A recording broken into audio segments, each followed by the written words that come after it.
about this? They won't. They look at me constantly. I'm like, no, you wanted this. You're here for this.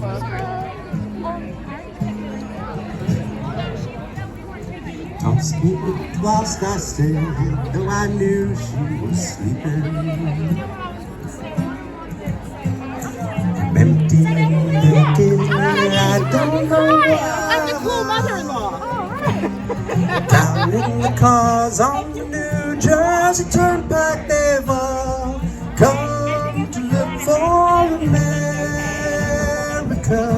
My name is Kathy Spar, and I want to welcome you tonight to our Reproductive Rights Rally. As many of you know,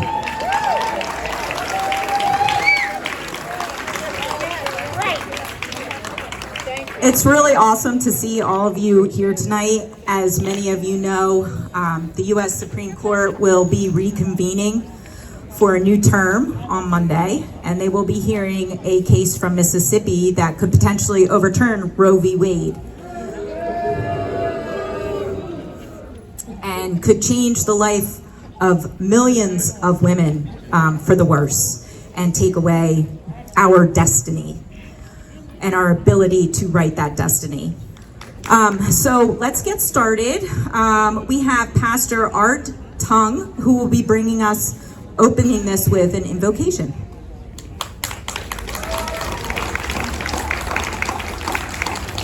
Thank you, Kathy.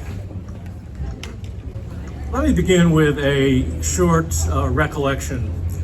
But 15 years ago, I was visiting with a parishioner, gracious woman, but now she was on her deathbed at a nursing home in Bryn Mawr.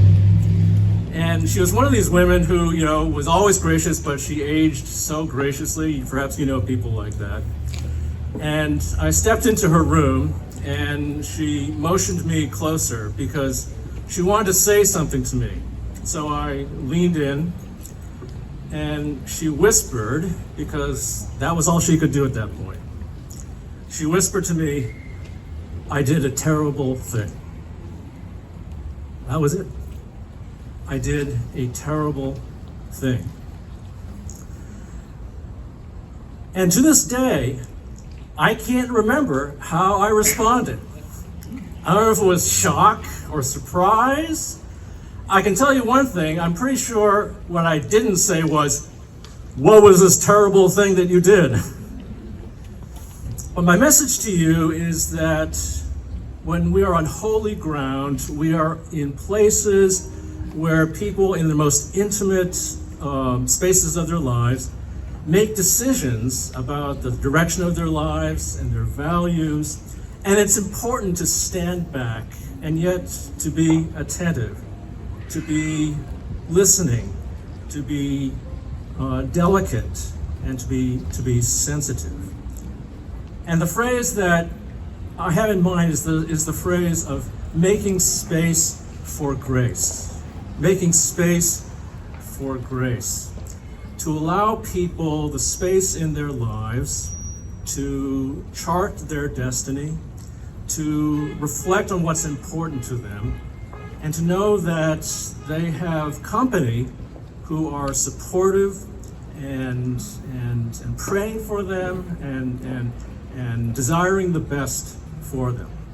So this is not stuff that you can ultimately legislate, right? But what we can do, and this is my prayer, my practical prayer for this evening, which is that we make spaces in our society and in our community to protect the ability of everyone to chart their path and to live into health, into wholeness and health, and to know that they are able to make decisions about their destiny. I have in mind a hymn that early 20th century Baptist pastor named Harry Emerson Fosdick. Does that name ring a bell with anyone? He was the pastor of the Riverside Church on the Upper West Side of Manhattan, and he was a liberal Baptist. And his story is a really wonderful story, but he wrote a famous hymn called God of Grace and God of Glory. So I just want to adapt 2 lines from that hymn. God of grace and God of glory, on thy people pour thy power. Grant us wisdom and grant us courage for the facing of this hour. Amen.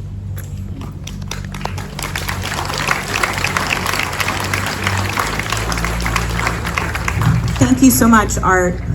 Grace is a very important thing, and we all need to have some of that for ourselves and for others. And now we're going to have Aaron do one of his own songs that's going to allow us to take our flag back. This is a song for anybody who feels like they've been told that they're not American enough because of their political beliefs. What did our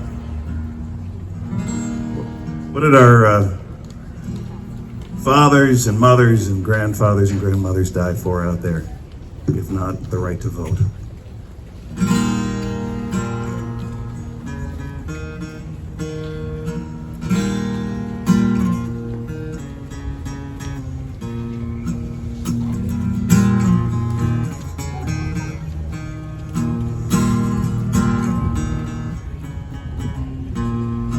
Lawn chair in the morning, the band slipped down the street. A hot dog lunch, a 5-mile running games down on the green. After sunfall, come one, come all, glow sticks and flashlights. My pop gave me a little flag and I waved it in the night. They lit the spark, blasts in the dark, white and red and blue. I held Old Glory in my little hand, this is my flag too.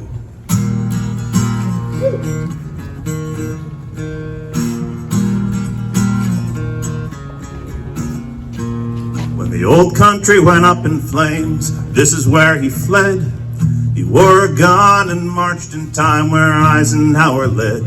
His brothers stormed the beaches, their blood is out at sea. My poppy wore the uniform to save democracy. Democracy of many one, I'll shout it as the truth. It's what he handed down to me, this is my flag too.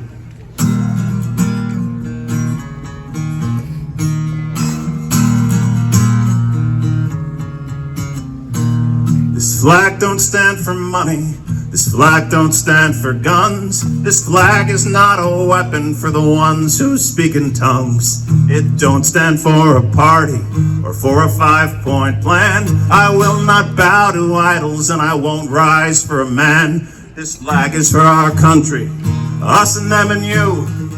When I rise up singing, I sing, this is my flag too. This is my flag too.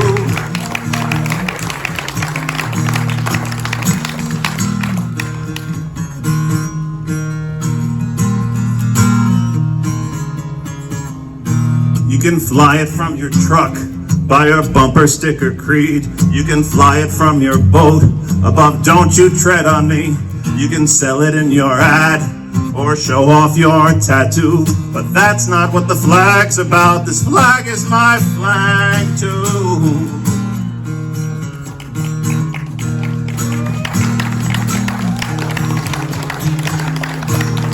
Sitting on a blanket, staring at the sky. 50 stars gleam in the night and one of them is mine. I think of those who came before, who fought to keep us free. And I know that their sacrifice gave me the right to dream. I'll fight for our country, boy, to hand it down to you.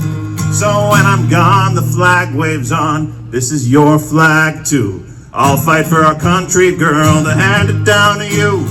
So when I'm gone, the flag waves on. This is your flag too. This flag is your flag too.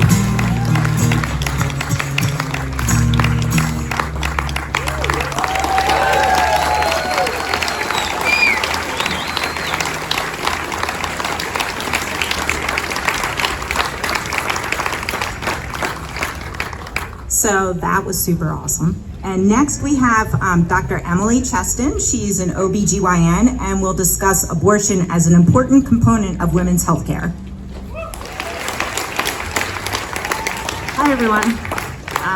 I'm an OBGYN physician, and I currently practice and live here in Delaware County. I, like many of you, was appalled by the passage of SB 8 in Texas, and I fear for the future of women's health care. Abortion care is essential health care. I thought back on my training experiences, and I remember vividly the first time I cared for a woman seeking an abortion. My supervising physician explained the legislation and language of rules surrounding abortion care in the state of Pennsylvania. The Pennsylvania Abortion Control Act was created by the legislature in 1982 and dictates what I say to a patient seeking abortion. I am unaware of any other medical procedure where the state decides what language I use and how I counsel a patient. The first portion of the act states that there is a mandatory 24-hour waiting period for the procedure.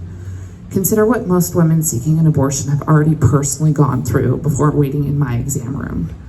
By the time they've arrived at a clinic, they are sure in their decision making. This rule implies women may not in fact be sure of what they're doing. Secondly, I need to have printed materials describing the unborn child and offering alternatives to abortion and the right to review these materials. Consider Martha. I've of course changed these names and details to protect privacy. She's pregnant with a child that she's been wanting for years. She was just told that her fetus is affected by anencephaly, a condition where the fetus will not survive outside the womb, as there is a large defect in the skull resulting in the absence of the majority of the brain. She's aware of what her fetus looks like. She does want a baby. What she does not want is her doctor describing her fetus's lethal condition again and telling her to consider unrealistic alternatives to abortion, as she sobs in my exam room. Thirdly, I need to remind the patient that medical assistance benefits are available to the patient for pregnancy care, childbirth, and newborn care. Consider Natasha, who has been unemployed through the pandemic after losing her job in the restaurant industry, and she just found out her husband also lost his job. This pregnancy, like 50% of those in the US, is unplanned, and while it may be desired in the future, she cannot afford to care for a child. This act does not include comprehensive child care, preschooling, or housing assistance. Fourthly, I need to discuss the option of child support with my patient. Consider Sophia, who currently has 2 children. She's been unable to secure child support for them for years. To suggest that this time is different is painful to me and her. The Abortion Control Act is now almost 40 years old. In the time since this became law, the Pennsylvania legislature has passed new legislation around where abortions may be performed. Despite the fact that I can perform a safe procedure under local anesthesia in my office, as I already do for patients with miscarriages, a patient seeking an abortion must be sent to a different facility. The state requirements to perform an abortion in my office are too onerous and must be done at the hospital, where it can be cost prohibitive. Thus, I must often send my patient to another clinic, despite having a relationship with her and knowing her history. She has to drive to an unknown office to get a surgical procedure I am not allowed to perform on her, not because of equipment or procedural difficulty, but because legislators have decided that their personal beliefs make this procedure different, and barriers must be put up between my patient and the care she seeks. Abortion is a medical procedure, not a political act. But as long as there are politicians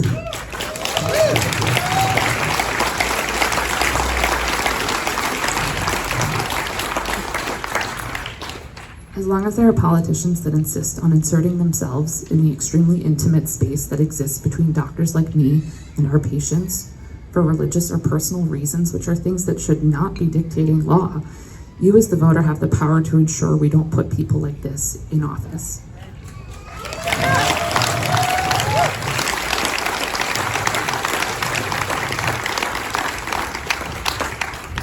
Medical care, including abortion care, is essential care, and politics has no place in my exam room.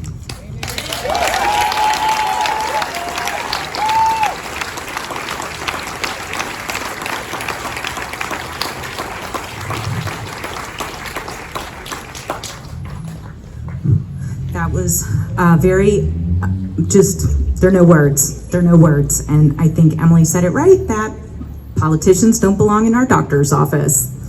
Next, we're going to speak with one of my most favorite people in the whole world, Jennifer O'Mara, State Rep Jennifer O'Mara.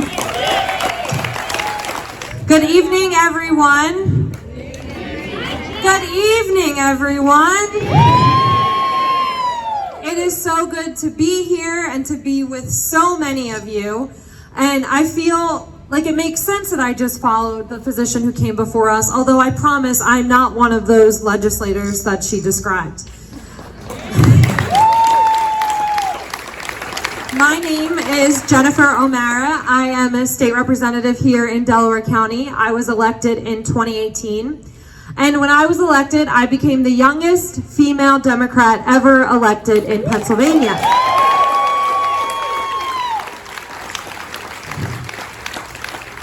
That meant that for the first year when I was in office, I was asked whose secretary or intern I was, because it was so unheard of to see a young woman as an elected official. In fact, in Harrisburg, in the General Assembly, which was founded in 1682, I believe, there have been 15,000 men that have served in the legislature. There have not yet been 300 women. There is a huge, huge discrepancy in female representation in Harrisburg. That is why we have bills and legislation and laws that were just described before I spoke. And if you think that Pennsylvania is not Texas, we are only one governor's pen away from being Texas. In Harrisburg, in my now second session, in both sessions I have had to fight legislation that would ban abortion if there was the diagnosis of Down syndrome, no matter what other diagnosis may have come with that. We have fought legislation to try and lower the abortion week ban in Pennsylvania from to 6 weeks, which is what we just saw happen in Texas. And here in Pennsylvania, we have stooped to an even more absurd low in trying to force women who are suffering from the loss of a pregnancy to have a funeral or ritual burial. Our my colleagues who wrote this bill are so unfamiliar with the process of getting pregnant that they didn't understand their bill was so restrictive that it included the loss of any fertilized egg. I am a woman that is currently going through fertility. I have been very open about this. I shared this on the House floor in an attempt to get my colleagues to vote no on this legislation. I shared with them that their ridiculous legislation would have forced me to have a ritual burial or funeral if I did not use the embryos that I created that are in the lab. That if they transferred embryos in and they didn't successfully implant to a pregnancy, I would have to have a ritual burial. Do you know what happens when we pass legislation like this? And you're here because you do know. Women are left in unsafe conditions.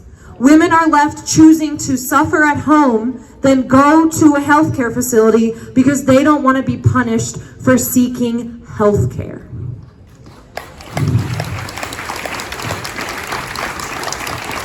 This isn't just about protecting abortion, and let's be clear, that is very important because abortion is healthcare. This is about ensuring that it is our body and it is our choice in every medical decision that we make. And so my charge to all of you is to make this the voting issue that you go out and press the button for each and every November. Yes, because there's an election this year too. We always know, even years means election, and odd years too. And this year, we're electing judges, we're electing school board candidates, local candidates, county candidates. And if, for any reason, we were to see any of these bills pass, those judges become even more important because they can fight for our rights in court. So every election matters. Make sure that you vote. Make sure that you get a plan for your friends to vote. And if you're a woman in a seat that is represented by someone who doesn't believe in women's health care, run for office because we need you. Thank you. And that's why she's one of my most favorite people in the whole world. So our next speaker is attorney and author Kitty Colbert. She is author of Controlling Women, What We Must Do Now to Save Reproductive Freedom, Also, in 1992, she argued Planned Parenthood versus Casey before the U.S. Supreme Court. This case is credited with saving Roe versus Wade. So I'm really honored to present you with Kitty Colbert. Thanks so much. I'd love to hear some noise. Come on, guys. Let's have some noise here. We're in a rally. Let's make some noise.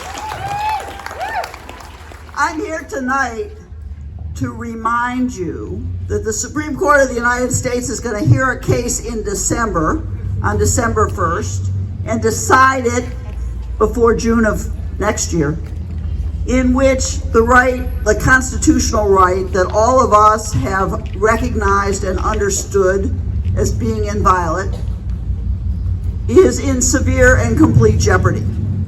It is my view that this court, having already cast 5 votes to uphold the Texas law, pending review, not even permanently, just pending review, has demonstrated that they don't care what happens when states ban abortion.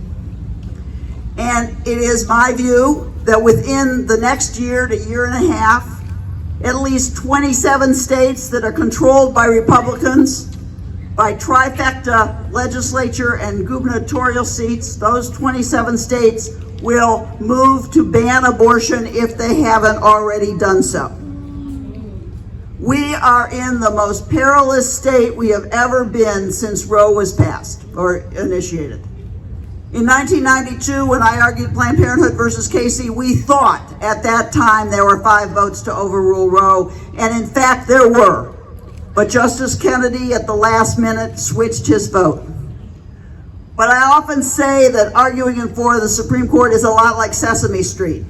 You have to learn to count. And the only number that matters is 5.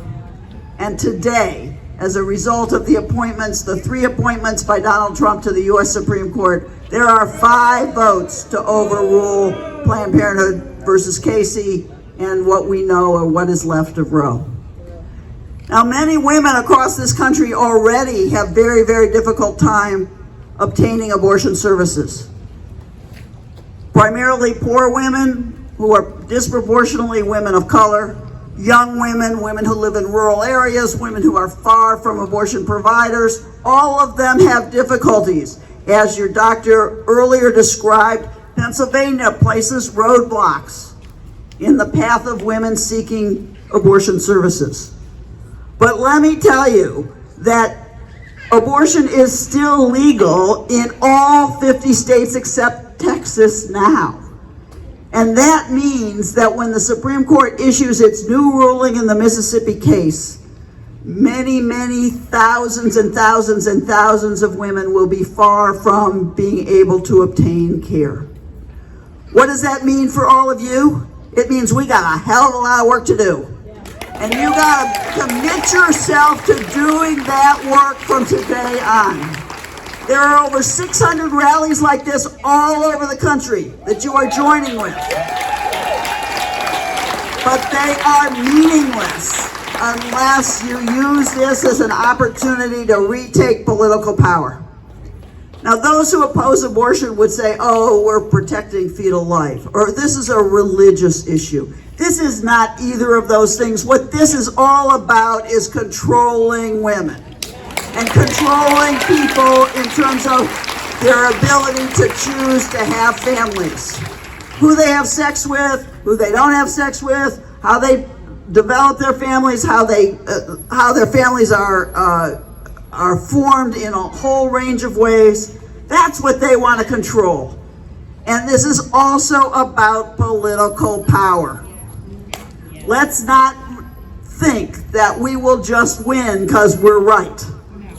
We will not win unless we put in the work to make it happen.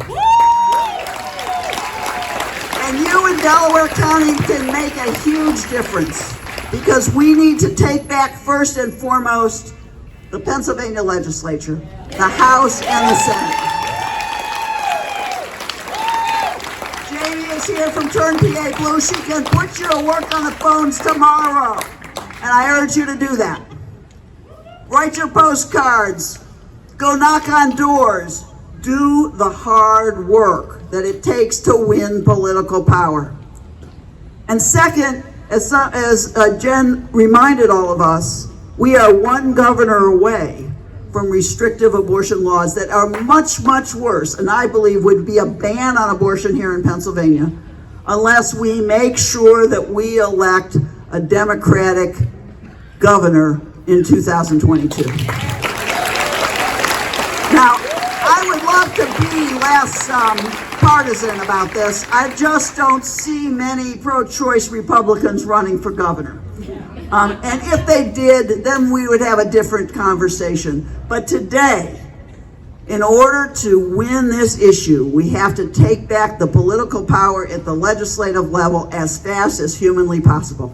27 states are bad, 17 states are good, and all the rest, including Pennsylvania, are in that big, mushy middle that we need to work on first. Let me just add one more thing, and that is women are going to be in huge need. The women of Texas are already traveling to California and Oklahoma and calling their friends and saying, what the hell am I supposed to do now? I can't get to a clinic. And that will intensify if 27 states ban abortion. And so we all need to think about how we can help those women. Donating to organizations that provide funding for those women to travel, speaking up loudly to ensure that their politicians understand that you are standing with them when they vote the right way. But most importantly, doing all the things we need to do to get services to the women in need. The good news is that unlike the days before Roe, today we have medication abortion. What does that mean? It means women can take 2 pills and have an abortion through medication. They do not need surgery.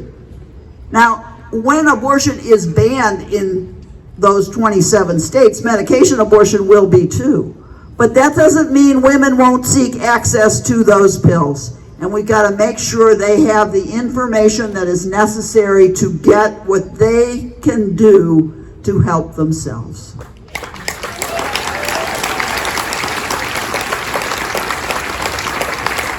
Most importantly, I want you all to commit yourselves to doing everything you can do between now and the next election, and the election after that, and the election after that, and the election after that.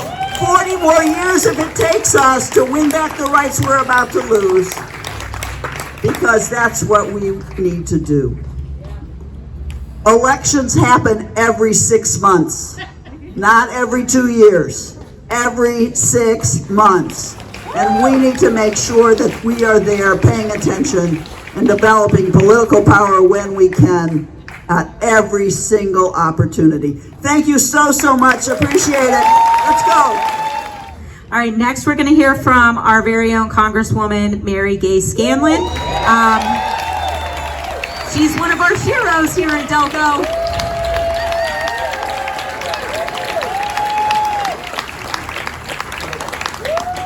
Remind me not to follow someone who wins Supreme Court cases to the mic. Okay? That was amazing, and I'm pretty much just want to say ditto. At any rate, many of you were out here just about 6 weeks ago when we came here for a rally about protecting the right to vote and how vigilant we need to be to make sure that we protect access to the ballot. And probably reason number one right now why we have to do that is because reproductive health is on the ballot.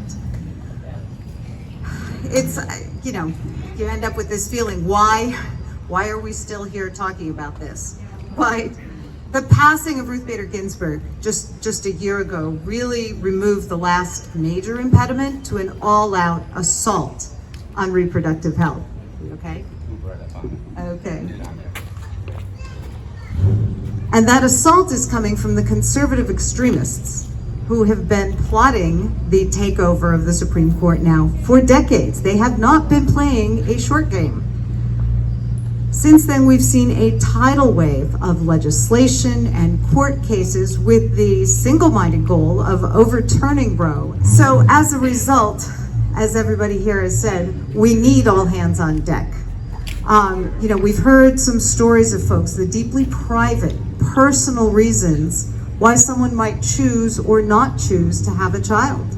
This week, 3 of my colleagues in Congress testified before the Oversight Committee about why they had made that choice.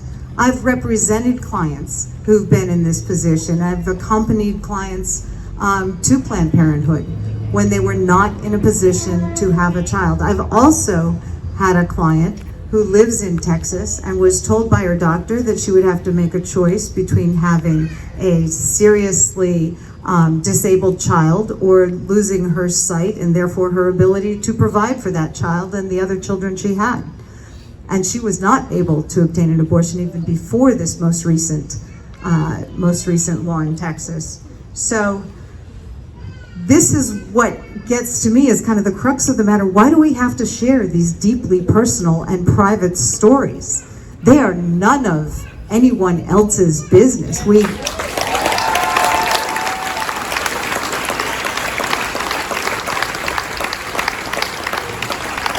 I have to say I'm a little bit resentful of the fact that people have to come up and tell these stories, because I'm not sure that it impacts the folks who are exercising this authoritarian impulse to impose their beliefs on other people. Politicians, as our doctor friend said, politicians have no place in the physician's office. The decision of whether to have a child or not is deeply personal and private, and it must be made by an individual, their loved ones, their medical professionals, and their religious faith leaders, if they wish, but not politicians, not someone else dictating.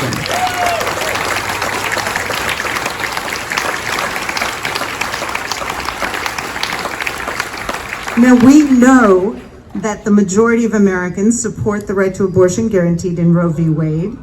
Republican-controlled legislatures across the country, including here in Pennsylvania, are trying to roll back or completely stop that right. They're proposing and passing laws that make it more difficult, if not impossible, to exercise the freedom to bear this care. And we know who's going to bear the brunt of these laws. It's going to be the women who are not well-connected. It's going to be the women who are not wealthy, and it's going to be the women who are not white. Because white, wealthy, well-connected women are still going to be able to exercise the freedom to have abortion. These dangerous policies are going to be devastating for those who probably need them most. A few weeks ago, 2 weeks ago, I voted for the Women's Health Protection Act. It would codify protections to support Roe v. Wade. But we know that it faces an uphill battle in the Senate, and because it continues to be held hostage by the filibuster, and there's obvious hostility from the U.S. Supreme Court. So I go back to my first point. Reproductive freedom is on the ballot. It has been for decades. The risk is greater now than it has been in decades. And the eyes of the country are on us here in Pennsylvania. This year we're electing local officials, people who run our elections, state court judges. All of them can influence the outcome of legislation and court cases. But next year's even more important. The governor's veto pen is the only thing standing between us and these crazy laws. 2022, we're not only electing a new governor who has to be pro-choice, but also have the best chance to flip a Senate seat to pro-choice in the country.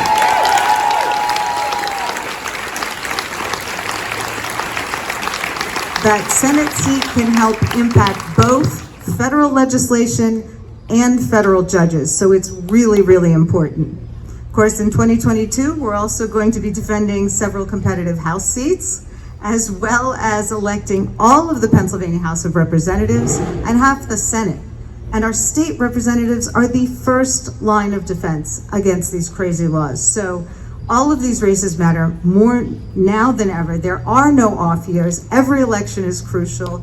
Pennsylvania voters hold the keys to protecting the freedom of a woman to choose whether or not to have a child. Your voice and your vote matter more than ever, so please exercise that right. All right, now we're going to hear from our amazing Nina Ahmad, who is the president of Pennsylvania Women's National Organization of Women.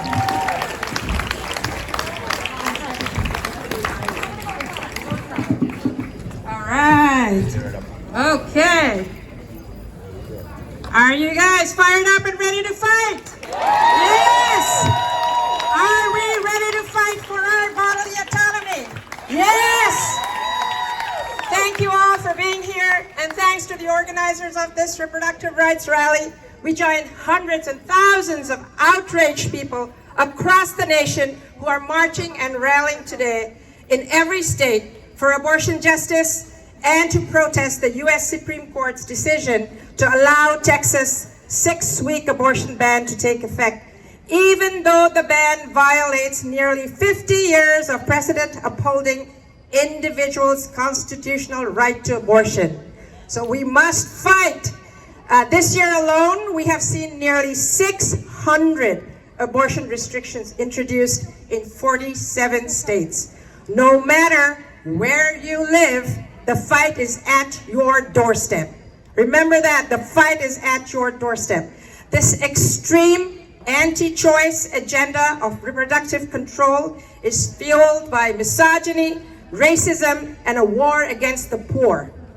Abortion is essential healthcare, just like the doctor said, critical to health equity, reproductive autonomy, racial, gender, and economic justice. Restrictions disproportionately harm Black, Indigenous, and Latino, Latinx individuals, people with low incomes, LGBTQ people, young people, people with disabilities, immigrants, and people in rural areas. 75% of people who have abortions live below the poverty line or are low income. Over half of them are already parenting one child, and most people choose to have abortions because they fear their ability to provide for a new child. So these are not just the teenagers you hear about. These are people who are leading productive lives and want to go ahead. Critical to remember that non-binary and trans men need same access to abortion care that a cis woman does, but their road has many more hurdles.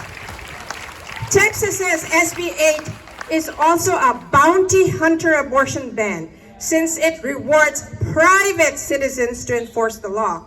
This conjures chilling memories of the Fugitive Slave Act that used vigilantism to preserve slavery and the Jim Crow era, during which gangs of private white citizens routinely beat and murdered Black people for alleged crimes. Throughout our history, policies and laws have resulted in systemic racism in our healthcare system and beyond. But we have tools at our disposal to ensure equality. One of them is the Equal Rights Amendment, which simply says, equality of rights under the law shall not be denied or abridged by the United States or by any state on account of sex. Inequality, exactly, all right. Inequality weakens us as a nation. The ERA is for every American, regardless of gender identity or sex. National adoption of the ERA would empower the Congress to enact better legislation protecting against discrimination and violence based on sex and gender. So please urge your senators to support the removal of the ERA's ratification timeline and ensure that the ERA is part of our Constitution. Is part of our Constitution. You just heard about the Women's Health Protection Act, which would make abortion access a federal right and override the growing number of abortion bans that have been passed at the state level, including the SB 8 in Texas. So what can you do? Vote. Vote and make your family and friends vote. In Pennsylvania, we have a critical statewide judicial races on November 2nd, along with other local races. Pennsylvania Now, the National Organization for Women, have endorsed pro-choice women, not just women, pro-choice candidates who are listed on our website, and that is pennsylvanianow.org. These judges are instrumental in safeguarding our rights. Vote for pro-choice candidates who work at the intersection of gender, race, and economic class. Gender, race, and economic class. We have critical midterm elections coming up in 2022. We need to elect a Senate that will support our agenda, strengthen our House with more members who will believe in our agenda. Vote because our lives depend on it. Vote because our lives depend on it. Fired up and ready to fight. Fired up and ready to fight. Thank you.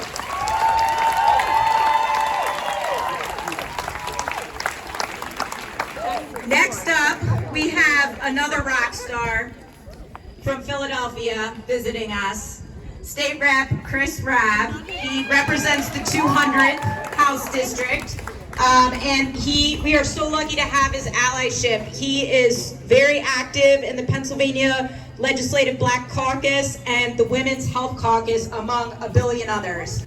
I'm really honored to be here. One accolade you didn't mention is that I also get to represent Kitty Colbert, my neighbor.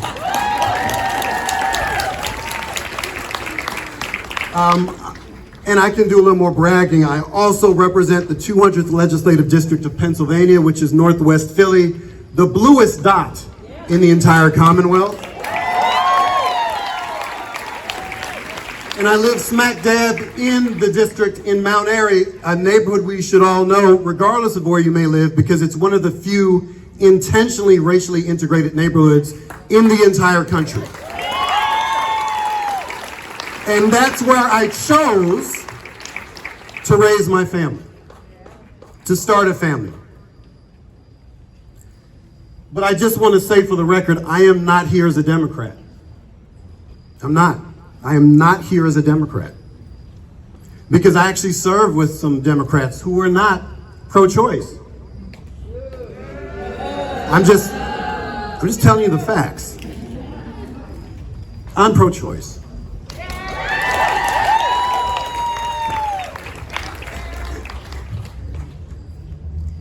I shouldn't even have to say it. It's absurd. It is inhumane. It is preposterous. That's even a thing that's like saying, I breathe. What, you're gonna clap for me for that? No.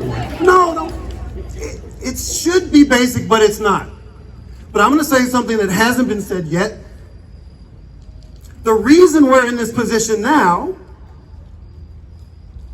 it's true that men have been well overrepresented in pretty much every institution from the dawn of time. And I'm one of those men, so I have a lot of work to do. Because I seek to be a gender traitor. I am here as a traitor to my gender. I have to say that. It shouldn't be, but I believe it is because the norm is patriarchy. The norm. The norm is misogyny. The norm is systemic sexism. This is the norm. And I don't have to come in front of you and say, as the father of girls, no, I'm not that guy.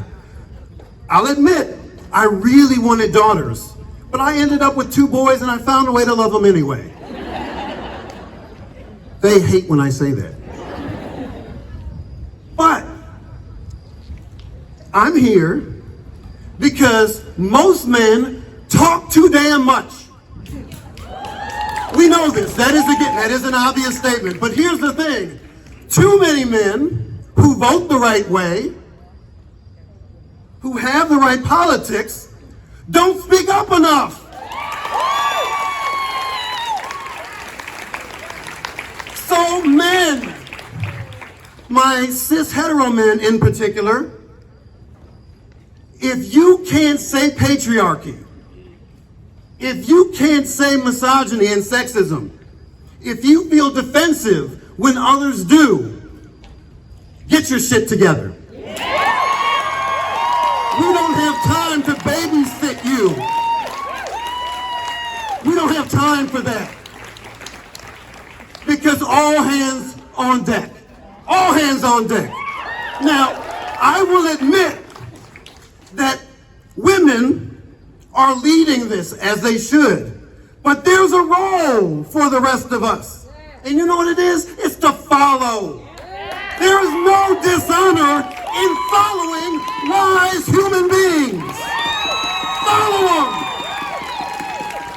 I'm proud to follow you.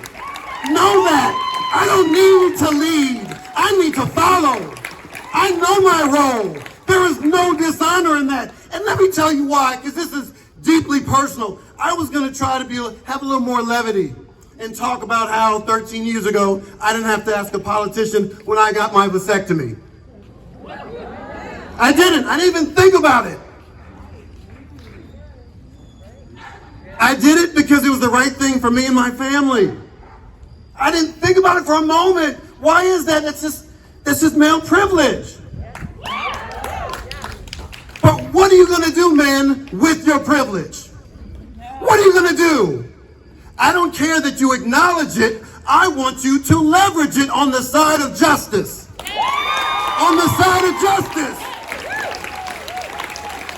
And why do I feel so passionately? I'll make it plain. It was previously referenced that the people who will suffer the most from these misogynistic laws are black and brown women. Well, you see, I'm a genealogist, and I spent 30 years digging around county courthouses doing genealogical work for my family history. I've traced the footsteps of my ancestors.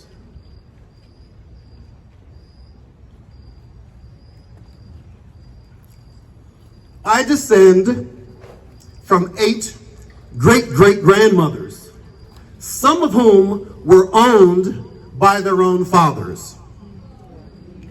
So you see, the way I look, how you see me, is an embodiment of white supremacy. There were no consensual relations in my pedigree after the Civil War. Not a one.